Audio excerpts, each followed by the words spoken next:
Yes, yes, definitely. Yeah. So, thank you, Madam Shukla. So सभी को नमस्कार सबसे पहले तो I hope all of you are enjoying this learning session organized by MNIT. So they have taken a really good initiative to to means I mean to encourage and make the participant from civil engineering and geology background to learn this new emerging technology which is known as geospatial technology or GIS in short. So I'm really thankful to Manit Bhopal and particularly Dr. Jyoti Sarup for inviting me to talk something about the subject which I love and which I really know. So I hope that I will try to make the things present the things in a very simple form in front of you. And the topic which has been given to me is WebGIS applications. So definitely we'll be talking about the WebGIS applications. But before talking to the WebGIS applications, I think it is necessary to talk about the fundamental concepts of WebGIS. Because so far you might be having some idea about GIS, the various components of GIS.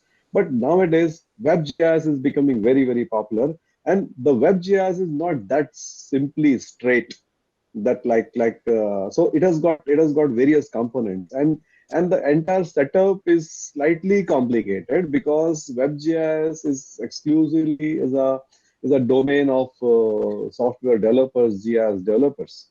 So in this lecture I will try to make the things as simple as possible so a person without any programming background will be able to follow the things, will be able to understand. So we are not going to talk about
hello.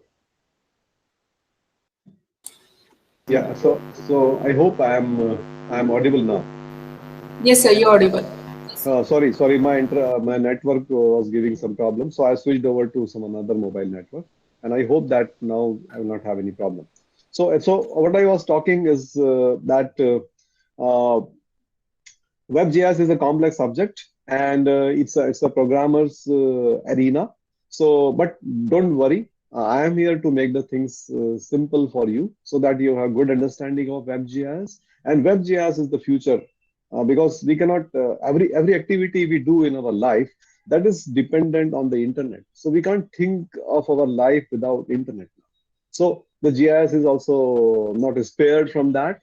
And now all many of the activities are being performed through internet-based GIS or WebGIS.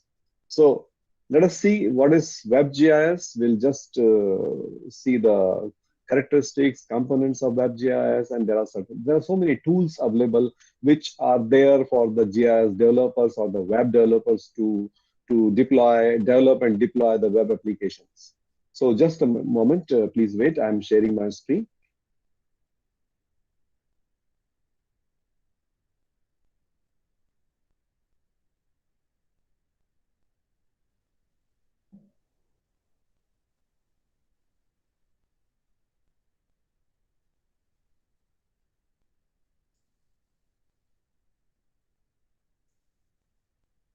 Now, is it visible?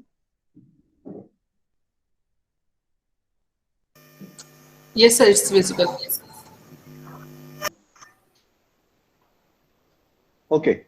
So in this FDP training program from AICT, we'll be talking about the fundamentals of WebGIS. So WebGIS, as you know, is can be defined as a GIS system using web technologies. Now, what are these web technologies? So web technologies are the technologies which are using the World Wide Web, which are based on World Wide Web. And now everyone has the idea of the World Wide Web. So, so using the World Wide Web, the different components of GIS will communicate with each other. So once we make such a arrangement, such type of arrangement, it is WebGIS basically. So WebGIS is a type of distributed information system. The simplest form of WebGIS should have at least a server and a client. Now, the server and client word has come here, and it is an essential part of any web application, be it a normal banking application, a railway reservation, hotel booking application, or a WebGIS application or a GIS application. So there will be a server and a client. So we'll have a good understanding of this. We should have a good understanding of these two terms before proceeding to understand the fundamentals of WebGIS.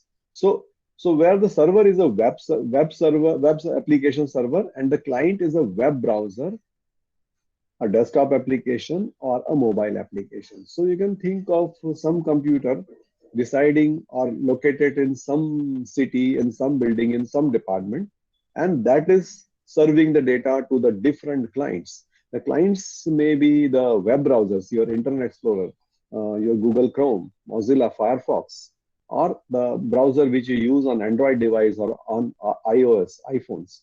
So those kind of browsers are the clients. So through that client, we will be able to access the application which is sitting on the server. How this happens, we'll see in the next slides.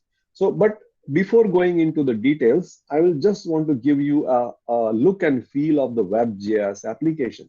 Say you might have used ArcGIS, you might have used QGIS, or even if you're not used, you must be having some basic idea that whenever we open a Windows application, what happens? It opens in its own window. Then you've got a menu at the top, and then different options are there. And using those menu options, you perform the different operations. Say, take for example of the MS Word. When you just click on the MS Word icon, it fires up, opens the MS Word application. Inside that, using the menu and different options provided in the menu, we compose our text. We write the letters or thesis or document, report, whatever it is. So that window in which the MS Word has opened is the window of MS Word. It is its own window. I should say it. But in WebGIS, the things will not be like that. The web application will not have its own window. Then where it will open? It will open in a browser. Every computer, even a mobile phone, has got a browser. So we have got Mozilla, Firefox, Internet Explorer. So all these browsers are available. So whenever we will access a web-based application, any web-based application, or even a WebGIS application, we will access it through a web browser. That is the first thing. We'll open your Chrome or Mozilla, and there you will type some URL. Like when we want to go for IRCTC, we just say irctc.co.in. Then in that browser window, the first page, initial page or starting page of the IRCTC website opens. That is it. So here, in this screen, you are seeing just a demonstration of just a sample page of a web application. You can see a map is there because it is a GIS applications. So GIS you cannot do without maps. So a map is there, and then the legend is also there, and then there are certain different type of layers are there. The user will be able to switch the layers, or you can change the order of the layers. So we are not going to talk that what exactly this web application will do. So the purpose of this slide is to just give you an idea that how a web application look like, where it will open. So this is the Google Chrome, and inside that particular web application is open. Different applications will have a different look and feel, but the window in which they will open will be a browser's window. So this is the important thing which we should remember here. Now, if we talk about the overview of WebGIS, so I told you it should have at least a server and a client. So server has a URL so that the client can find it on the web. Suppose when you write irctc.co.in or onlinesbi.com. So this is a specific name which is tagged with some kind of a specific IP address. So some domain name server will be there. So this will go to the domain name server. Domain name server will fetch its IP address, and then the using that uniform resource locator or unique URL, the request will be transferred to that server. If that server is existing, the server will respond. So once we write irctc.co.in, the request goes to that particular server. We don't have to remember the IP address. We remember the name. And then in turn, some server, some kind of a computer application translates that name into an IP address, and that request goes to the relevant server. If it is existing, then the first page which is there on the server, which is normally the index.html page, that page is sent to your browser, and in that the website or that particular page will open. And normally we say that the site open over here, the website has opened.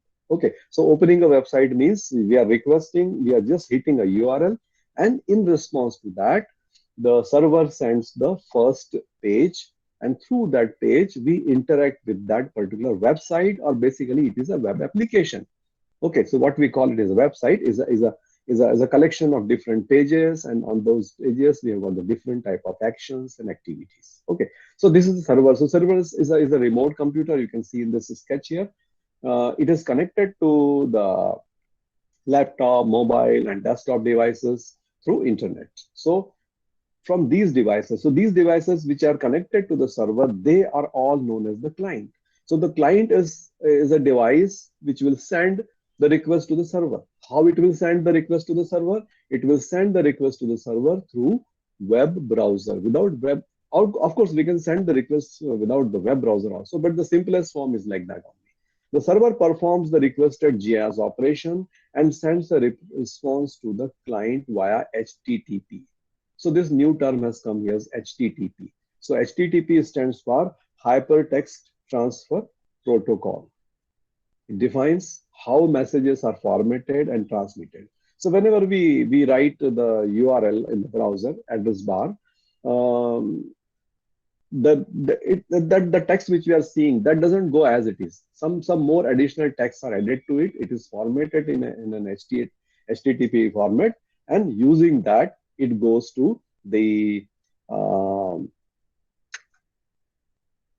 particular server, and then the response comes from there. So another simple example we can give of a client server setup is that you can think of a restaurant. When you go to a restaurant, you are a client there.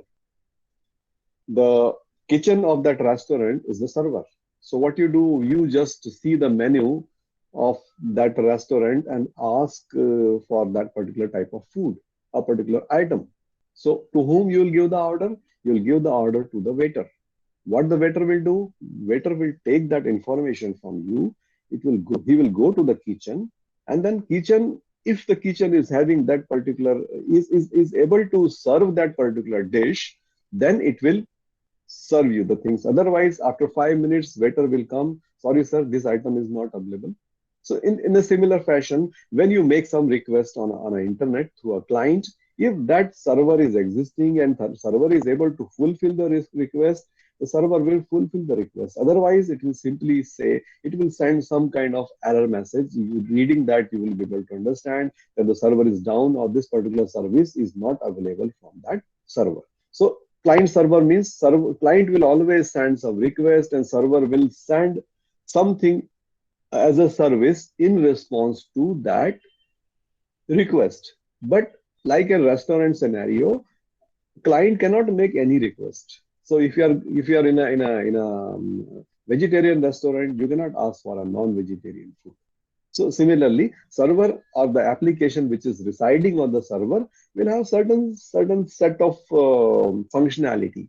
So using that, you will be able to use those functionality only. Beyond that, we cannot use. That is why whenever we develop a web application, we design a screen, the first screen. Through that, the user will interact. So user will not have a freedom to interact with the server the way he wants. Say same thing. When you go to a restaurant, you have got a menu card. So you will ask the item through that menu card only. You cannot just ask any random item to the restaurant. So the web applications are designed in such a way that for what specific purpose they have been made, a menu will come in front of you in the client in your browser, and through that you will interact with that server. Okay, so this is the simplest way of client server model. Now, if you open a IRCTC website or some insurance company website or a hotel booking website or a banking website, they're also sort of a web applications. But GIS applications are slightly different. Whenever the GIS come into picture, they will have some map data associated with it.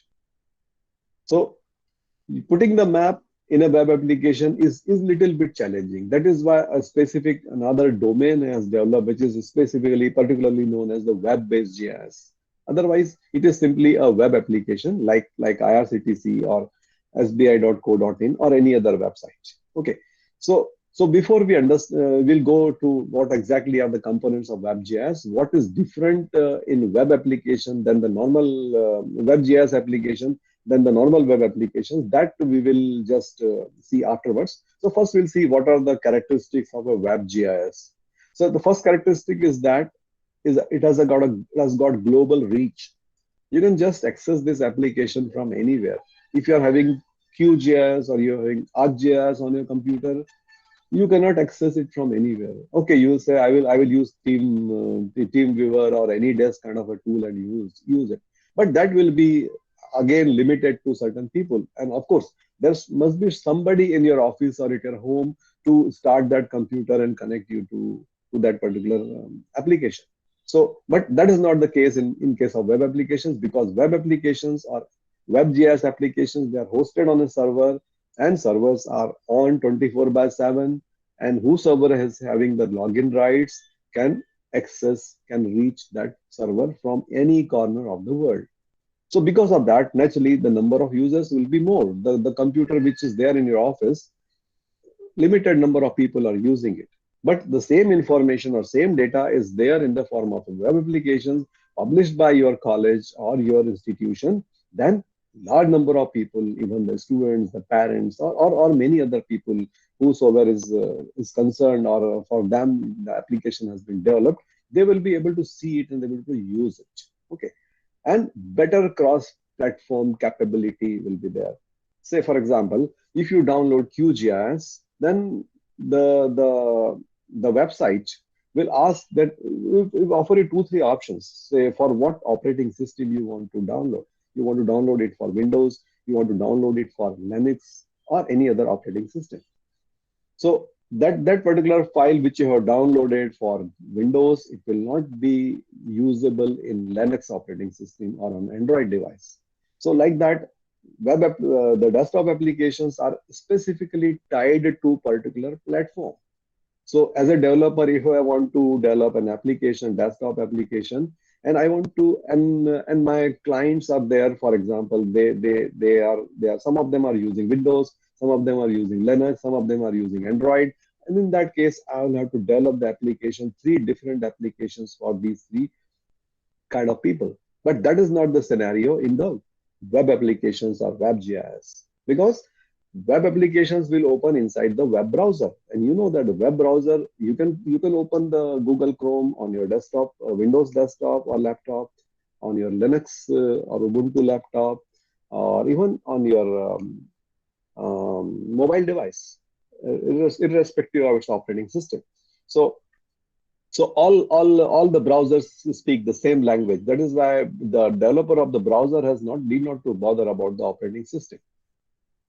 And because one application is able to run on different various kind of platforms, diverse platforms can utilize that particular web application. So that is why the cost is low. And it is easy to use for the end user, because web applications will be tied or developed, will be designed or developed for one specific purpose. So you cannot have a web version of QGIS. In future, probably we may have it when we'll have very fast internet. Then you need not to download, like you have Office 365 now. You need not to download anything. You can just open your connect to the internet and use the MS Word and Excel and other tools and store it, save it there on the cloud itself. So that entire MS Office is there available on the cloud. That kind of thing may come in future. But in GIS, what has happened so far is that people are developing the web applications for the dissemination of the data, for dissemination of the information, and sometimes for the collection of the information also.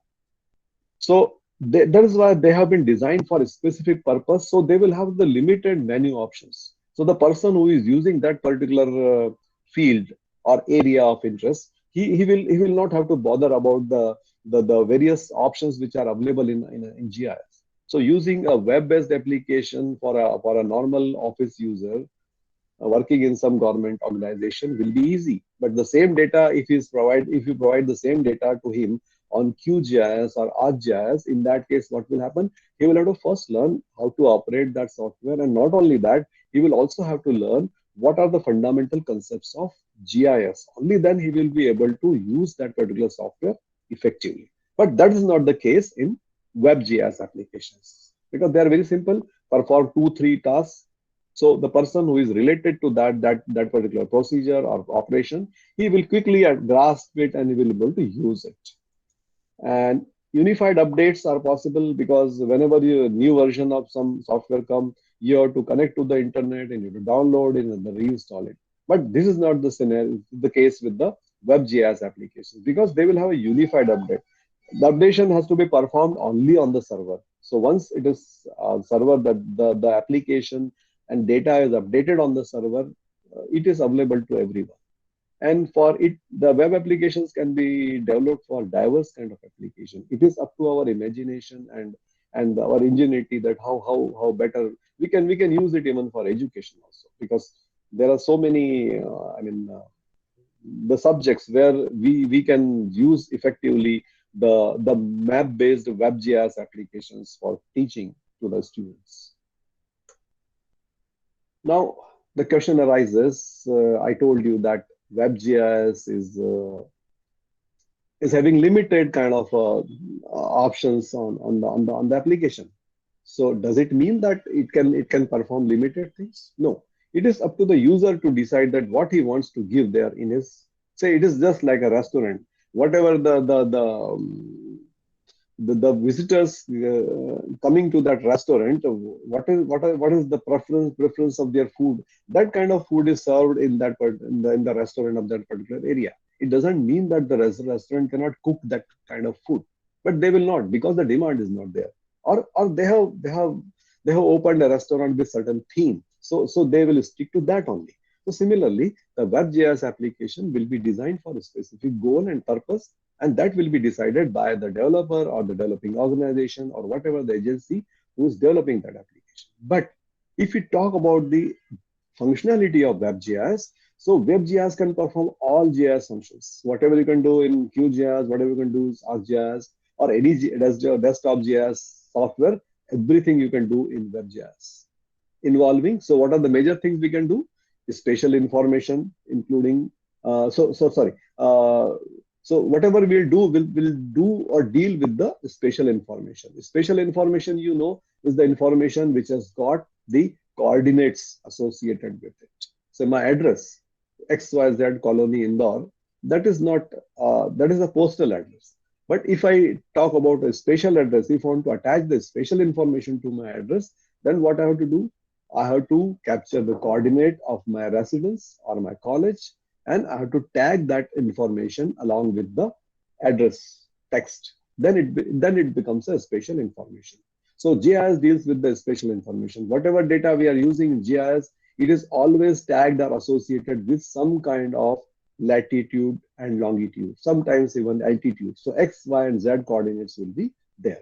So what we can do with that? We can capture, we can create the data, we can store it, we can edit it, we can manipulate, we can manage. Means so many other operations can be performed, and we can do analysis, sharing, visualization. All these operations are possible with the WebGIS. But mostly, what happens? We use the WebGIS application for mapping and visualization. So visualization is the first thing. So I'm happy by seeing the map of my district or my study area or my institution, and from that I can collect some of the basic information.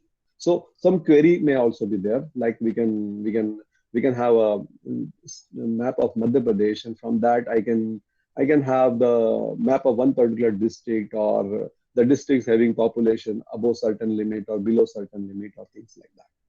Then collection of geospatial information is also possible through WebGIS. Uh, we can request the users to input the data. Nowadays, even on the Bhuvan portal, they are requesting the data from the user. The best example can be cited of the Google Maps. Now in the cities, big cities, whenever we go out, we just usually try to see the Google Maps for the traffic congestion or traffic jam. So on the near to the squares, we have the red colored lines, yellow colored lines, and green colored lines. So red color line indicates that a lot of traffic jam is there, and the length of line also tells us that how much area is occupied by the traffic jam. So how this information comes to us? So basically, that information is collected through us by Google, and it sends us back the same information. So what is happening exactly? The people are moving with their mobile phones, and most of the people keep the location information, the location of the device on. So that location goes to the server, and server plots that data onto the map, and depending on certain threshold value, they just try to calculate the density of the traffic. It is the density of mobile phones basically, but it is on a highway, or it is on a busy road of a city. So we can think that it is the number of vehicles. So depending on that, they just color that particular zone and give us the. So this is basically the collection of the information. So our mobile phone is sending the data to Google, and in turn, it is analyzing it, collecting the data from different people, and sending us it back to us in some meaningful format. Okay. Then dissemination of GIS. So once you are putting the maps on a website, you are disseminating the information. You are giving the information to the different people, the public, or whosoever is the user. And up to some extent, analysis is also possible. You can create buffering, you can do intersection, and so many other operations. They are possible to be performed. So these are the common things which are done.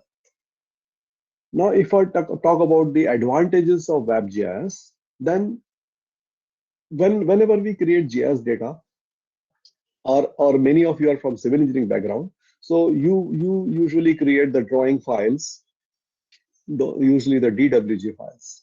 So DWG files cannot be opened by some other application because it is specifically tied to one particular application called Autodesk. So format is always important whenever we just use, well, once we create a Word file, our resume, then it will be a DOC or DOCX file.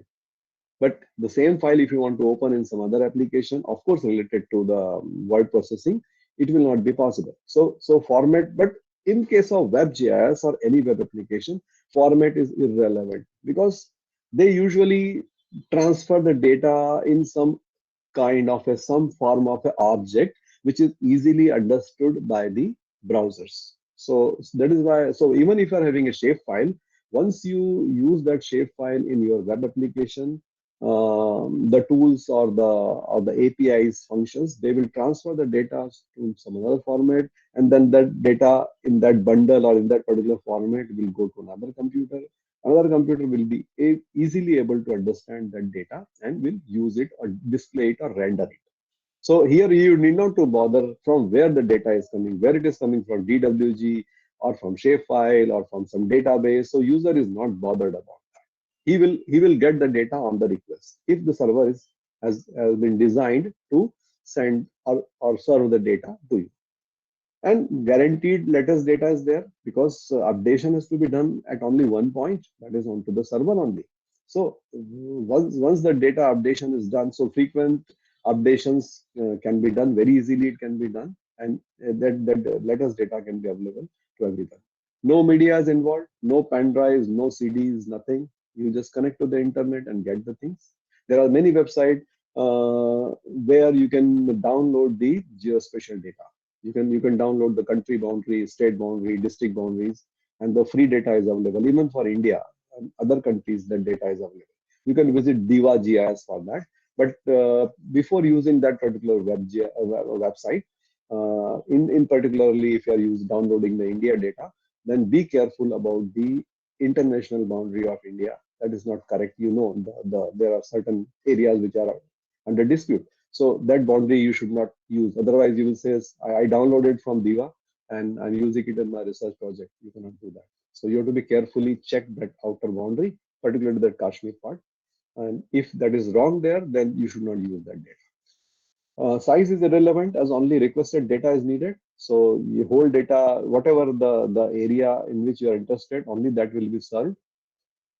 It is software independent because whether it is Windows or Linux or whatever it is, need not to. That is not a barrier here at all.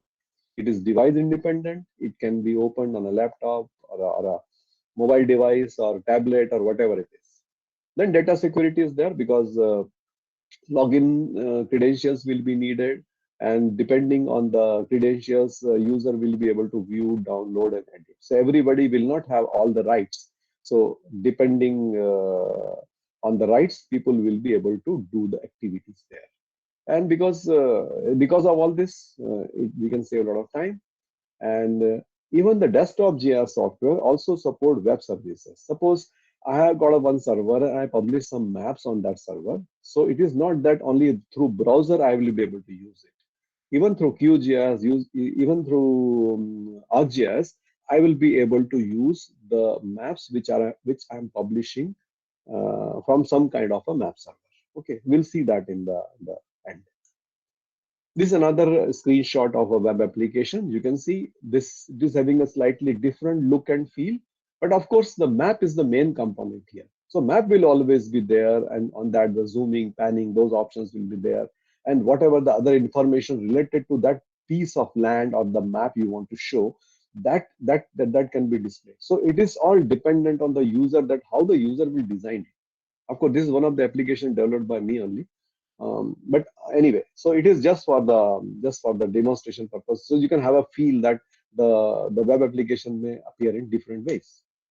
This India Varis, many of you might have heard about or used this particular website. It is related to the water resources of India, and it is again from ISRO, NRSC. So it has got a lot of data related to the entire country. And this is again a web-based application because you are opening it in a browser. You go to that particular URL, www.india-varis.nrc.gov.in. So once you say this and hit enter, the requests go to that server, and from that server, the first page is displayed in your browser, and then onward you will use the various options which are available here. Using that, you will interact with this web application. You will access that information, and even you will be able to download the information. This is another very popular website, that is ISRO Bhuvan, and lot of data, satellite data, digital elevation models, and land use, land cover. Lot many things are there. I'll request all of you to just go through this website, and you can even download the satellite imagery, digital elevation models from this website. This website is free, but you have to create a login to use this website. And this you can just use your mail ID, and many of you might already be using it. So this is also a web-based application. This is another very simple application which is there on my website shaileshchaure.com. So it is just to tell you that the web application can be very, very simple also. So in this web application, what I have done is I am pulling the Google Maps from the Google and Google API, and then I have put the location of the universities where the geology is taught.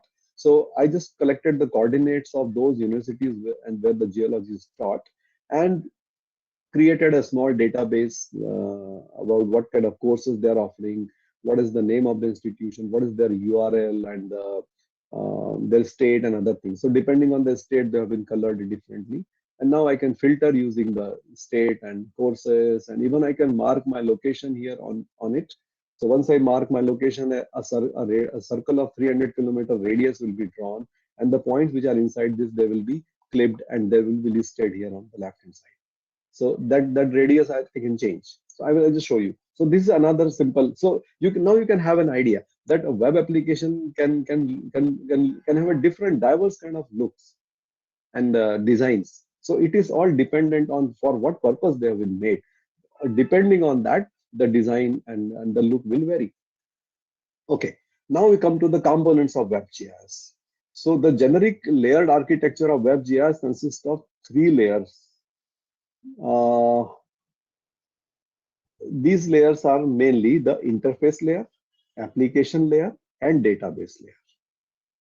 Interface layer. The client accesses the system by interacting with the user interface layer that takes the input and shows the output of the system. Means the main page which is coming in front of you is the interface layer through which you are interacting with that website. You're putting certain buttons, you're selecting something from drop-down boxes, and some check boxes are there, some radio buttons are there. So all that activity is interface layer. So from that, where this interface layer will be there, it will be residing on the server. So once you hit the URL of that website, that interface layer, the very first page comes to your browser, and through that you do the various kind of activity. What activity? Whatever the designer has given, only that you can do. So whatever drop down boxes are there, you will be able to select the things from there. Whatever the buttons he has provided, by pushing them you can perform that particular action. At many places, the input from the user may also be required. So some edit boxes may also be there. So using those kind of tools, we will be able to interact. So this one interface layer. How this interface layer will come? The developer of the website will design it and put it on the server. And when the site will open in the browser, this interface layer will come in front of us. Okay. Then this is the application layer, the entire thing. The application layer provides the map visualization functions, panning, zooming. It provides the other functions also, such as layer selection, editing. So the interface is one part which is just appearing, designing part which is there. And the action part, what will happen when you click a button? What will happen? You will request the buffering operation. So all those kind of things are the entire application. So interface layer is just a part of that. And database layer, because for GIS or any WebGIS or any kind of web-based application, you will need some kind of a data to display, and the data may be available on the basis of query also. So you have to have a database to store the data.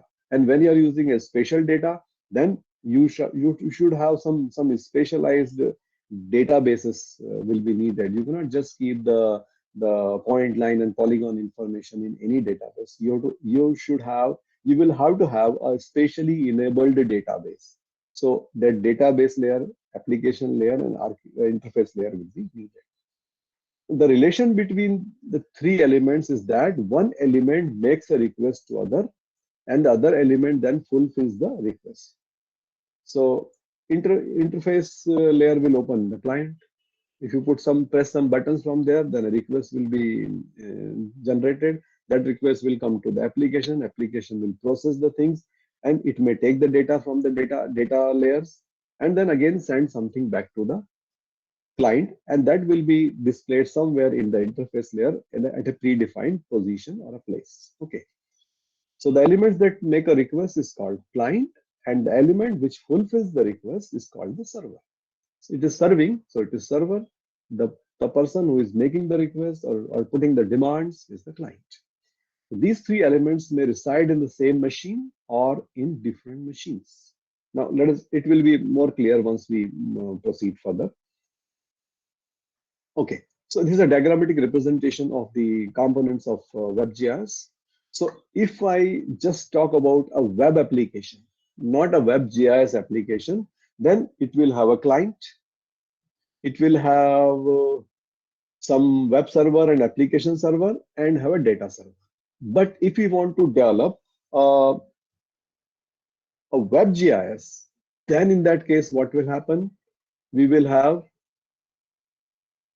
a map server, one more component will be there. So broadly, this thing which is on the left hand side is the client, and these big boxes, there is web server, map server, this is the server. The server will have a web server with application server, it will have a map server, and it will also have a data server. So the client will make a request, it will come to this application server will send the request to the map server if the GIS data is required, and whatever data is needed, it is sitting on the data server. So map server will make a request to the data server, and from that, the related relevant GIS data will move to the map server. Map server will process that data, and through again web server, it will send the things to the client. Seems complicated, but in further slides, it will become more clear. So what is the client first? The client is the web interface or browser through which the end user can interact with the spatial data.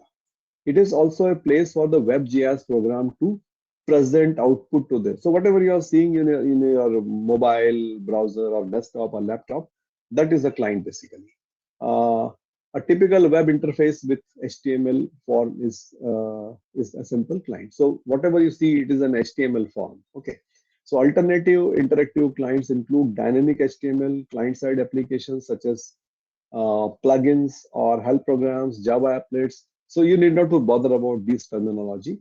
So you can think of it like whatever you see in a browser, that HTML form, that is a client. Now, I told you that client is an interface basically through which you will interact. So for designing the client, we need certain tools. So these tools are basically the open layers. One more thing is, I have used one more term here, open source client side web mapping APIs. So these APIs are basically the programming libraries which are available for free. Open source means the source code is also available, and you don't have to pay any cost to anybody to use it. So we can download it, we can modify it, we can use it as it is, or the way we want, we can do it. So the most popular library is the open layer. So many of the web applications you see, even the ISRO Bhuvan, they might be using the open layers. Many of the applications which I have developed, I have used open layers for that. So all the activities related to the map, the panning of the map, zooming of the map, and so many other GIS operations, they can be very effectively performed using the open layers. Like then we have Leaflet, D3, Polymaps, and Modest Maps. So open layers and Leaflet, they are more popular. Open layer is much more mature and more advanced. But if somebody is interested in starting the web application development, WebGIS application development, then they can begin with the Leaflet. Leaflet is a little bit lightweight library, and it is also quite good for the general purpose GIS application development. Then next is the web server. So the web server is also called the HTTP server, because what is happening, initially I told you that the client sends the information through HTTP to the server, server process that information, generates a response, and then response again goes through HTTP. So we need something in between which can understand, which can communicate, or which can take the data from client and can send to the server. Like you have got a waiter in the restaurant. So there will be a web server which will be responsible for this to and fro data communication. So one software tool like Apache Tomcat or Jetty or Microsoft's IIS Internet Information Server, or even there are many more servers are available. So the developer of that web application, he will need one client library like OpenLayer. He will need Apache Tomcat or Jetty or something of that sort. So these two components he will have to install on his computer. Only then he will be able to use it. Okay. Then third component, because we are dealing with the map data, we are dealing with the spatial data. So databases normally process the data. So using a SQL kind of a query, we can extract the complex data from the databases just by writing a simple query. But if the data is a spatial data, means it is having point, lines, and polygons, then we have to have some spatial processing software there residing on our computer to handle that request. So that part of component of WebGIS is known as the map server. So a map server is a major component that handles the spatial query, spatial analysis, and generates and delivers maps to the client based on the user's request. Request means again it is being generated from the client, and it will fulfill the request. It will send some response. Okay, so output of the map server may be in the form of, so suppose I'm having a map of Madhya Pradesh, district map of Madhya Pradesh, and from drop down box I select Indore district. So the request will come to the map server through web application server.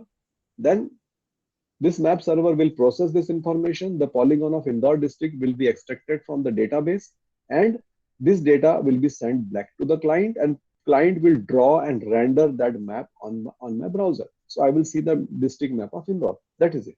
But it can happen in two ways. First is the filtered featured data, or it can send the map image in GIF or JPG format.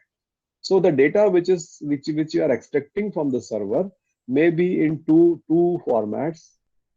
First, it can generate a finished complete image of the map and can send it. So the browser can directly display that image, or it can send the vectors, the nodes, the XYZ coordinates of the nodes of that polygon that can come to the browser, and then it will be the responsibility of the browser to draw a polygon out of that data. Okay, let us see next. So this is so the first thing which we saw, the sending the image, is known as the web map service.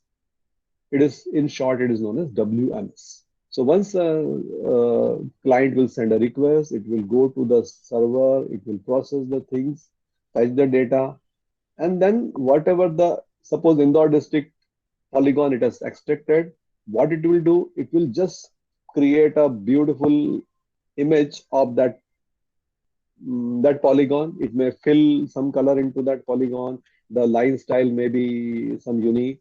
And from where that style will come, that server will have some information that if a particular map is asked, what will be the line color, what will be the line thickness, what will be the fill color of a polygon. So in using that styling information, a image will be generated, and that image will be sent to the browser.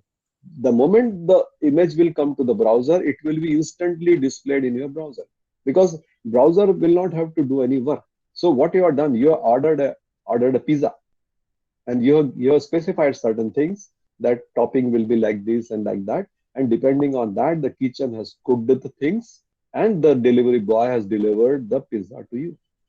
So WMS is a ready-made map in the form of a image. It will be very, very fast, but the disadvantage is that you cannot change the ingredient. You cannot change the size of the pizza. You cannot change the thickness of the pizza. You cannot change the toppings. Okay, whatever is there, it is there. You have to use it as it is. Okay, but it will be very fast, and you as a client will not have to put any labor. Only you have to press some buttons, the things will come to you. So this is WMS. Okay. Suppose this is another just a screenshot of. So WMS will be just an image. So image will be opened in that particular client. Another is WFS. So similarly, the request will send from the client that I want district map of Indore. The server will analyze the things, extract the data, What it will extract? It will extract the polygon nodes of that polygon, making the Indore district polygon. And those nodes will be sent to the client. Means like for pizza, you ordered the raw material. The cheese is there, pizza bread is there, and some different items are there. Everything has come to you. Now you have to make pizza out of that. Okay, so the data is coming to you. So it will be the responsibility of the client to draw that polygon. What will be the color? What will be the line thickness? What will be the fill color? That all everything will be decided by the client. Client means not by you, but as a developer, those functionality will be provided into the client itself, that is into the interface layer, and user will be able to have certain selections.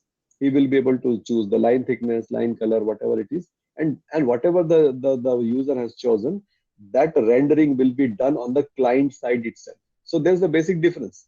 In the earlier case, the map is being generated on the server and the finished map is being sent to the client. And in the WFS, what is happening? Only the data has been collected from the server and data has been sent to the to the client. And now the client is rendering the data. So client has enough information. The client code is capable enough to render the data. So depending on the need of the application, the developer will design the things. Okay. This is the JSON basically. So whenever you just request a WFS, what will come to the server as a raw material is this. So the same data. It is the same data. So it is the municipal wards of Indore, and here we have got the coordinates of that ward, the ward number, and all those informations. All that information is available here.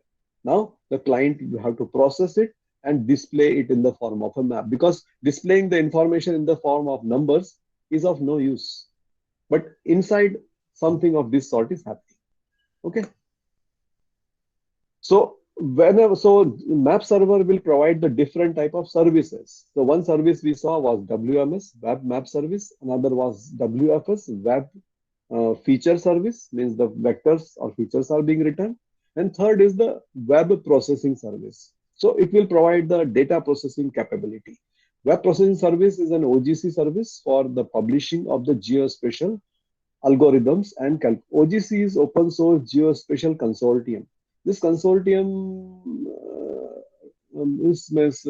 decides the rules and regulations for the data transmission. Otherwise, different applications will have their own formats and the data types. So it will be very difficult to exchange the data between the different applications. So that is why the some work has been done, initiative has been taken to standardize the formats of the data. And so you can just Google around this OGC. So OGC has done a lot of things in this. So all the software vendors, they follow these OGC guidelines, and depending on that, they create or generate their data formats. So the data created in one software is usable by another software. You won't have to use any conversion utilities. So that is the benefit. So WPS extends the web mapping server to provide geospatial analysis. WPS acts as a full browser-based geospatial analysis tool capable of reading, writing, means you can do the editing also. So data editing is also possible using this kind of a service. Okay. Now map server. So map server, I told you, is a piece of software which is sitting on the server and doing and creating services or publishing the services, WPS, WFS, WMS, and even many more. So what are the tools which are there? So for one tool, I told you I will need OpenLayer. Another thing, I will need Apache Tomcat. Then as a map server, I can again use some open source tool. It may be Degree, GeoMaja, GeoServer, JShape, MapBender, MapGuide, MapNik, MapServer. But of this list, the popular tools are the GeoServer and the MapServer. And they have been developed, many of them have been developed by universities. So they are again open source tools. Anybody can download and use it for free. There is nothing is charged. Even they will not ask for your mail ID when you download it. So it is really free. And the last component is the data server. So first was the client, then the web application server, then the map server, and then the data server. So data you have to, because map server will process the data, it will not store the data. So you have to keep the data somewhere. So a database server or a data server is a computer program that provides database services to other computer programs. So map server is a program. It is it is taking the data from the data server. Data server may have the data in various data um, databases like Oracle, Microsoft SQL Server, IBM DB2, IBM DB2, SAP Sybase, Informix. All these listed here, they are the proprietary software. So if you want to use them, you have to purchase the license and you have to pay a heavy price for this.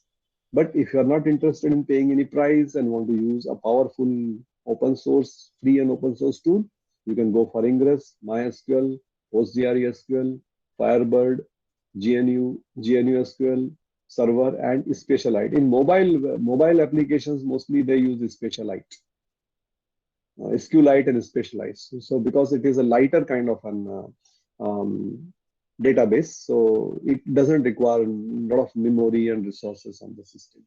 So, but as far as the open source database server is concerned, PostgreSQL with PostGIS is very popular. It is very, very powerful. Okay. So now we have talked about the various components. I will quickly go back to the previous slide where we just saw the components. So we talked about the client, with the using HTML and OpenLayer, it will be developed. Web server and application server, here you will need all the JavaScript and HTML, everything will be needed. And some kind of a server will be needed, that may be Apache server. And map server is again a software, which is so many open source software available. We can take any one and can deploy it and can connect it to the data server. And data server is again available for free. We can download that, we can put our data into that, and we can configure the entire system. So this config development, writing the script and coding and configuring everything is the development, because it is for the internet-based or web-based application. So we'll call it web application or WebGIS application development. So it is a very lengthy process. In this, we'll need even the graphic designer also, who will beautifully design the screens and everything. And the different people will work as a team and then will come up with the application. This application will be saved or deployed on some server. You have to purchase a server, there will put, and then you have to have a URL. Once you have a URL, you can make it public. Once the people will go to that URL, will type that URL in the browser and will hit enter. The first page designed by you will open in their browser, and through that page, the user will navigate to the entire website and will perform different GIS operations. Okay. So now, so all these components, they can be arranged in various ways. So there are mostly two types of architecture are used. One is the thin client architecture and another is thick client architecture. In thin client, what happens? The browser will be a dumb browser. It will, for everything, it will be dependent on the server. It will not be able to add 2 plus 2 is equal to 4. If you will give him a function like 2 and enter plus 5, it will go to the server. Server will add up the things and send the answer to the client. Okay. So this is a thin client. It is lightweight. So it will not use much resource of the machine where you are using it. But for everything, it is dependent on the servers. For every operation, it will make a request to the server. That is it. Okay. Then thick client. Thick client will be smart. It will have some script, some plugin associated with it. So whatever data it wants from the server, it will take it, and rest of the processing it will be able to do at its own end. What is the benefit?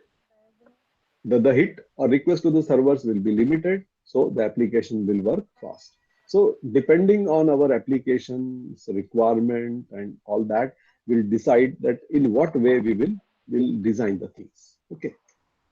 This is again another screenshot of a web application in which you can just see that some buildings, the rooftops of the buildings have been delineated, and the area of this rooftop is coming, and You can just calculate the runoff from the rooftop runoff. You can calculate. So rainfall you can input. You can input the roof material and can go on drawing the building tops. It will just go on adding each building and give you the total amount of volume available for this particular rainfall. This is another web application which is for the dissemination of the polling booth information. So it was again done by some student under my guidance. So that's why I'm just putting this picture here. So now what I am trying to show you is that what is WebGIS and how differently in different flavors and for different applications this can be made. So whatever I'm showing is not the complete thing. So you may have some idea in your mind and you can just try to develop it by your own, or you can have a team of developers, some students will be there, and using them, you can just try to collect some data and design something. This was very interesting. I'll not be able to show you it live. During the COVID time, I created it with the help of my students. So government in our administration was publishing the information of the COVID patients. So we collected their addresses and we just translated, got their latitude, longitude, and created a web application. So we exactly knew that how, at what rate, in what ward the number of patients are increasing and things like that. So it is all up to the user to think and decide that what kind of application they want to come up with. So this is what I just tried to tell you in a very brief about the uh, fundamentals of WebGIS. Now we can have the demonstration of some of the web applications. So I told you two things. First is that we can have some kind of a server. That server can fetch the data from somewhere and can publish the things as WFS and WMS. So whatever it is publishing, that will be consumed by some client. So for client, you have to write an application. In HTML, you have to write the JavaScript, and then that JavaScript will use that thing and will display the map. So whatever you are seeing, this is all result of a JavaScript. So in the backend, some JavaScript is running. That JavaScript is fetching the things from the server and displaying it here. And when you move cursor or click on something, then again some action will take place. So that also is being taken care by the JavaScript. Okay. So don't worry, I'm not going to teach you any programming. So before ending, I think I would like to just switch to another screen because that application I'm not having on this laptop. So I'll just so meanwhile, any questions?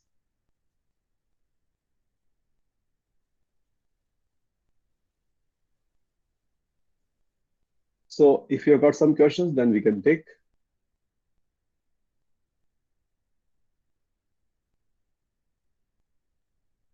Is it too simple or too complex?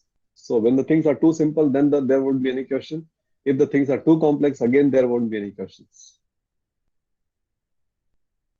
Anyway, so I will show you something.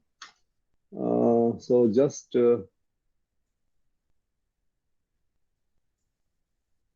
give me some 2-3 minutes. I will switch to another computer.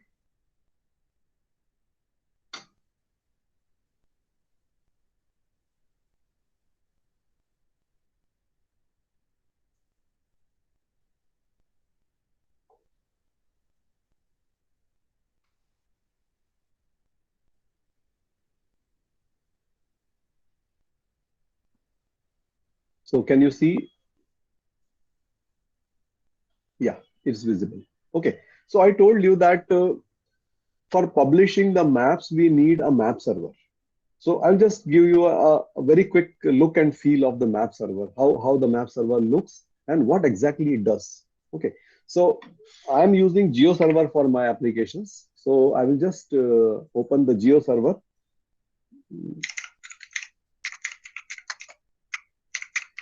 On your computer, it will not work because your computer is not configured that way.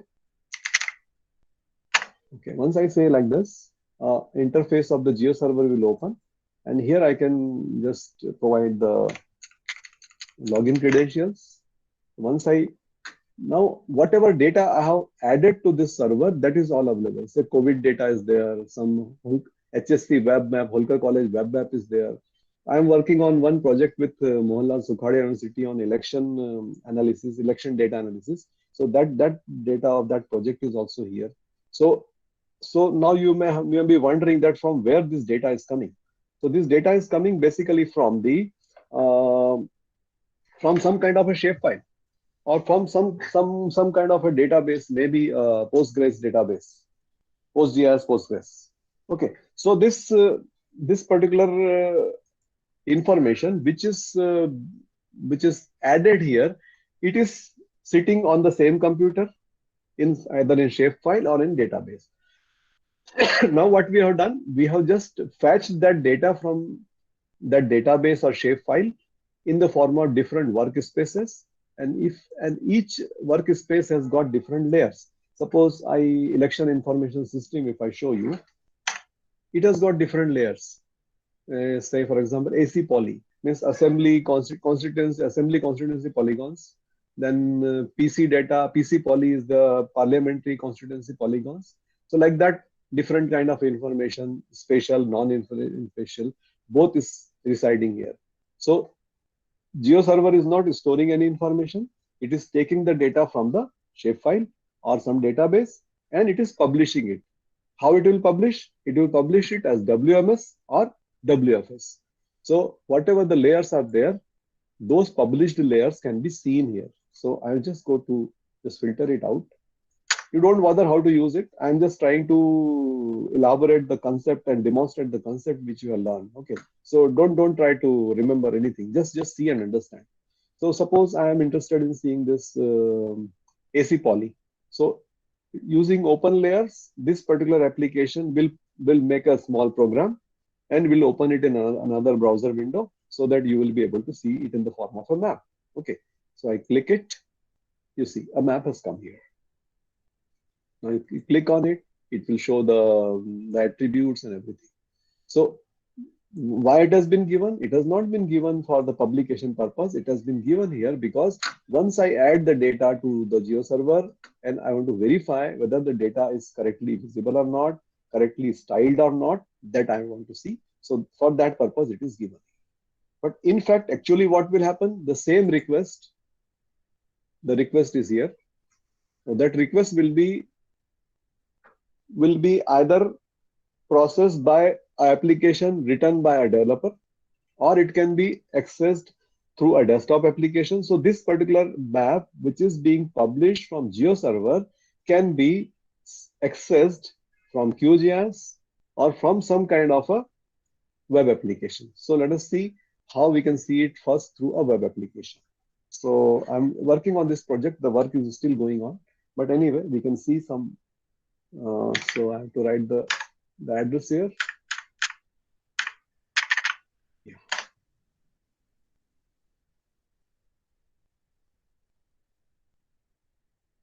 So this is the first page of that application is open.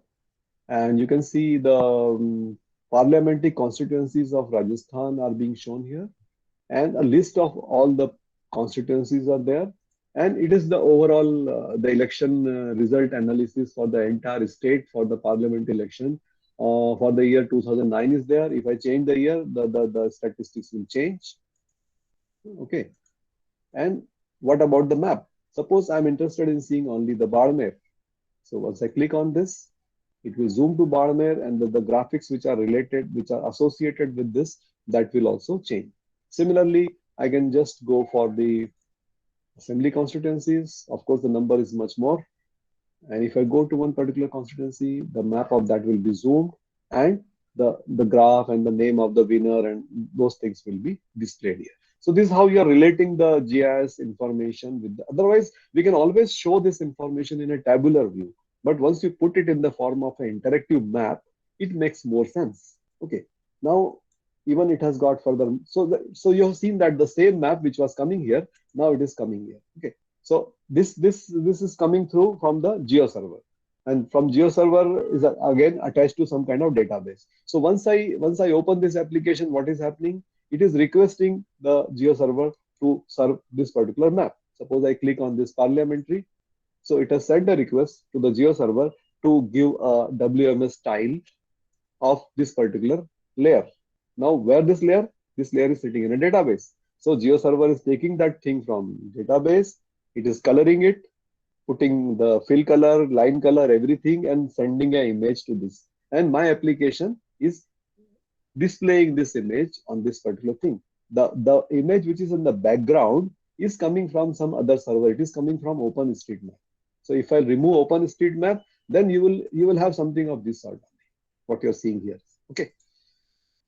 So if I go to now, so this is a simple display. Okay, the display is the dissemination of the information, but we can do some kind of analysis also. Say I'm interested in knowing the polling stations. So once I click it, so it has filled the different polygons depending on the number of polling stations. Okay, sorry, this is not there. Okay, there's voter information. How many voters are there? Suppose I click on one particular polygon, the information related to this is being displayed here. Okay, so this way, even much more, many more things are there. Filtering is also possible, and so many things. So I'm not going into detail of that. The purpose here is only to show you that even some kind of trends and graphs can also be generated from this. Of course, it has nothing to do with GIS. So GIS is mainly the thing which are related to map is the GIS. Okay.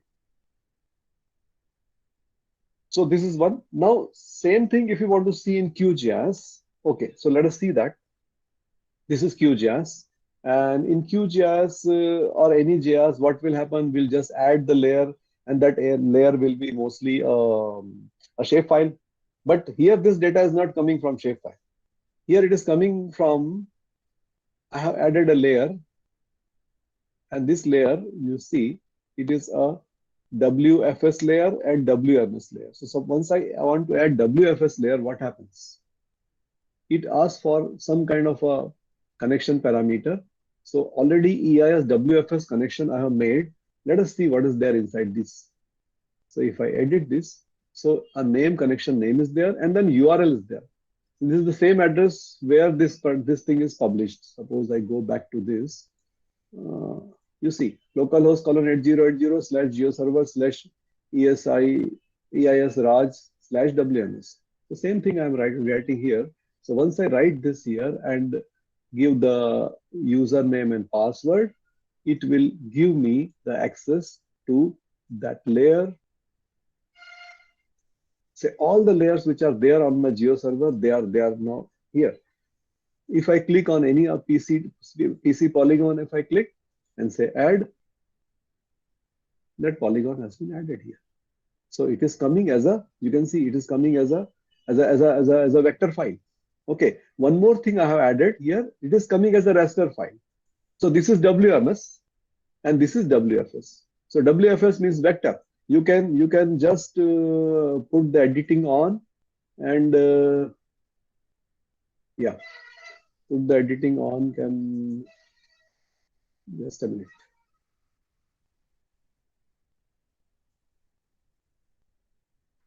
Yeah, you can even edit it. So how the things are happening? From database to GeoServer to QGIS. And how we are accessing it? We are using a URL. So suppose this particular application is running on some server. Then even then sitting at my home or in my office, I can connect. For that, what I will need? I will need a proper URL. Say right now the URL which I have given is this HTTP localhost 8080 GeoServer. So it is coming from a local machine. Everything is here on my computer. Database is here, GeoServer is here, everything is here. But in actual scenario, it may be a remote server also. In that case, I have to give the IP address of that particular server. So the application which you have seen right now is available on cloud also. We have hosted it on cloud also. So this is the address for that. Now it is not localhost. Okay, it is something else, 18.221 point something. And suppose I just go and hit it. Now, once I hit it, the request will go to that Amazon web cloud where we are putting all this data. One copy of it is there. Okay, so For development, what we do, we keep the things on a local computer. Once the development completes, we transfer everything from this machine to the actual server. Okay, so for testing purpose, it has been done. It is not officially open so far. And because it is coming from some another server, so it will take some time. So it all depends on the speed of the server, internet connection, and RAM on the server, and so many parameters. So because it is not actual deployment, it is just for the testing. So the server is slow because we have to pay the price for that. Okay. So now see what is happening. It is opening up. May take few seconds more.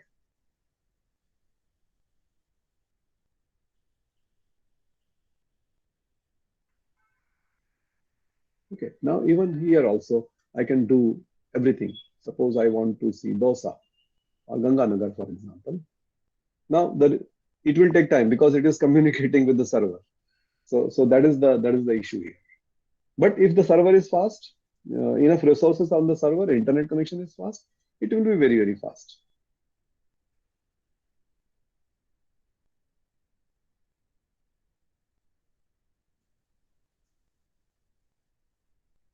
Oh, it is very slow. Anyway, you got the idea exactly what exactly I'm trying to show you.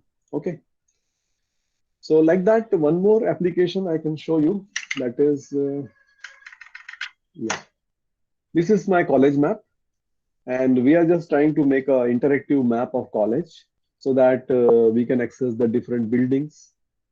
Suppose I'm interested in geology department, so it will take me to the geology department. And once I click on this, all the physical facilities, laboratories, and classrooms, they are there in the department. They will be listed here. The work is still going on. That's why I think it's not there.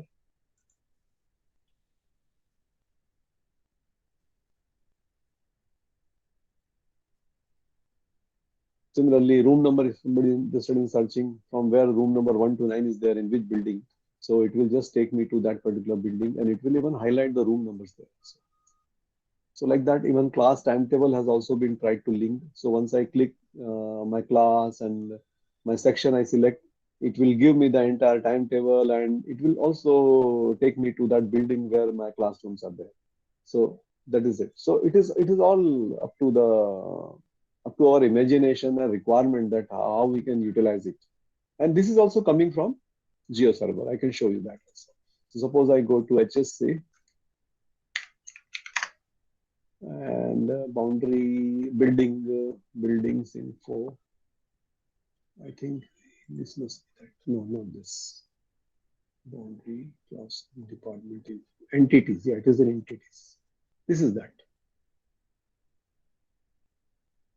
The same map I can access through QGIS. The same map I can access through open layers and HTML. So this is through coding. If you want to see the coding of this, view page source. This is all JavaScript and HTML, which has been done to access this. Not entire things. There are more dependent files are there.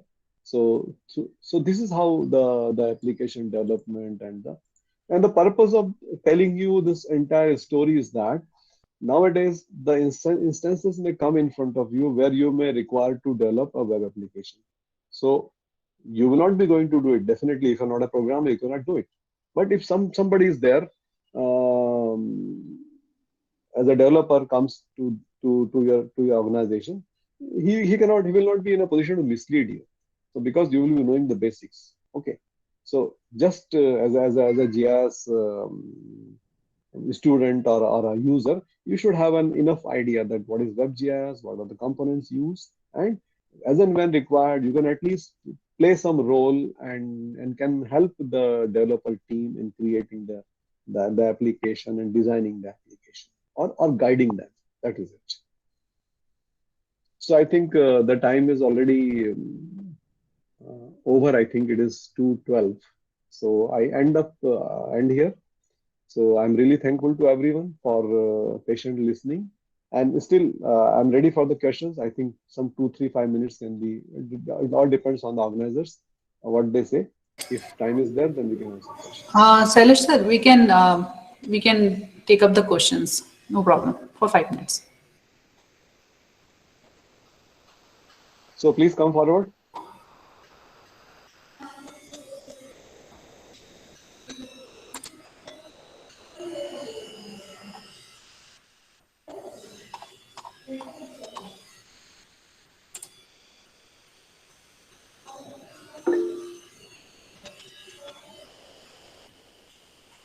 Okay, I think they are just typing it there, no, in the chat box. Okay. You can ask the question. There's no problem.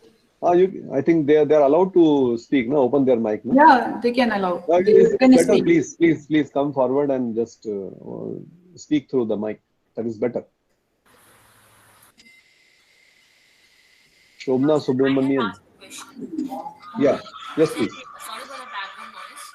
Is there any WebGIS application which generates 3D building forms? Because with that data, I have going to do another research.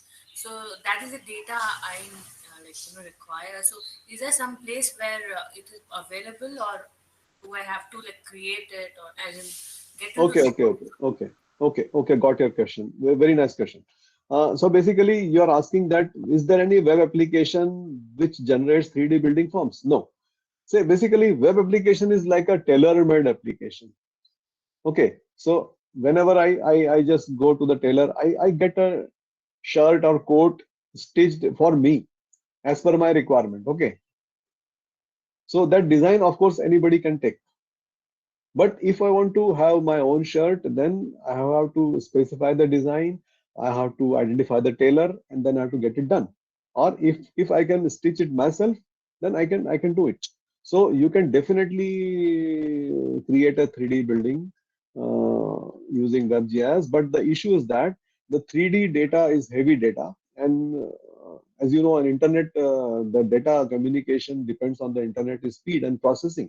So those kind of applications actually lag in display. Cesium is a library. Cesium, using Cesium library, this kind of work can be done. Even Open WebGL, WebGL is there. WebGL library is there. I'm writing it here. WebGL, and one is OpenGL. OpenGL is for desktop, and WebGL is for web application development. So using this, the 3D buildings, terrain, and all these can be generated in this way. But a lot of heavy data creation and data preparation and data processing is involved in 3D. I've done some work in 3D, but not related to building, but some topographic representation and crystal rotation, crystallographic models, crystal models. Those I generated using OpenGL.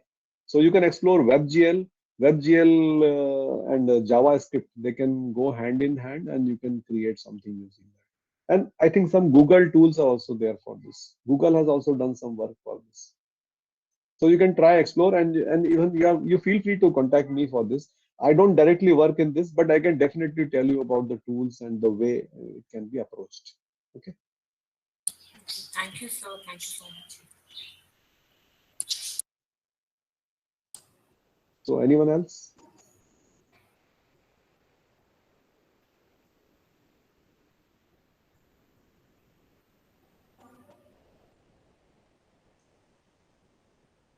Okay, if no questions are there, then quickly in 2 minutes I will demonstrate one. I would like to demonstrate one more thing. Every one of you must be using Survey of India topo sheets because civil engineers need it.